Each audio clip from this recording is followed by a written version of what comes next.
मैं सैयद सादिक हुसैन हूँ। जय जगन्नाथ। मैं सैयद सादिक हुसैन हूँ। जय जगन्नाथ। नमस्ते सर। सुनाई दिया? जय जगन्नाथ।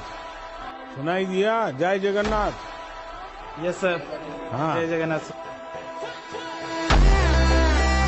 ജയ് ശ്രീറാം വിളിക്കാത്തതിന്റെ പേരിൽ വയോധികരെയും കുട്ടികളെയും ചെറുപ്പക്കാരെയും ഒക്കെ ഒരുപോലെ തെരുവുകളിലിട്ട് വട്ടം കൂടി മർദ്ദിച്ചു കൊലപ്പെടുത്തുന്നതിന് ഭാഗമായി ആളുകൾ ആക്രോശത്തോടെ ഉയർത്തുന്ന ഒരു മേർഡർ ക്രൈ ആണ് ജയ് ശ്രീറാം എന്ന തരത്തിലേക്കാണ് ഇന്നത്തെ ഇന്ത്യയിലെ സാഹചര്യങ്ങൾ പോകുന്നത്. 2014 ശേഷം മോബ് ലിഞ്ചിങ്ങുകൾ ഒരു നോർമൽസി ആകുന്നു. ഗോരക്ഷയുടെ പേരിൽ, ജയ് ശ്രീറാം വിളിക്കാത്തതിൻ്റെ പേരിൽ, വിളിക്കാൻ പറഞ്ഞിട്ടത് കൂട്ടാക്കാത്തതിൻ്റെ പേരിൽ, പ്രായഭേദമന്യേ ആളുകളെ കൂട്ടം കൂടി തല്ലിക്കൊല്ലുന്ന വിദ്വേഷ അതിക്രമങ്ങൾ വർദ്ധിച്ചു വരുന്നു എന്നാണ് കണക്കുകൾ പറയുന്നത്. അങ്ങനെയുള്ളൊരു കാലത്ത് ഒരു ഹൈന്ദവ വിശ്വാസിയുടെ മന്ത്രോച്ചാരണം വാർ ക്രൈ ആയി മാറുന്ന, മേർഡർ ക്രൈ ആയി മാറുന്ന, വിദ്വേഷ മുദ്രാവാക്യമായി മാറുന്ന ഒരു കാലത്ത് ഒരു പ്രധാനമന്ത്രി എങ്ങനെയാണ് ഒരു ന്യൂനപക്ഷ സമുദായത്തിലെ വിദ്യാർത്ഥിയെ ഇങ്ങനെ നിർബന്ധിപ്പിക്കുക എന്നതാണ്.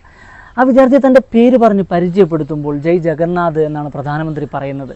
നമസ്തേ എന്ന് തിരിച്ച് അഭിവാദ്യം ചെയ്യുമ്പോൾ ഞാൻ പറഞ്ഞത് കേട്ടില്ലേ എന്ന്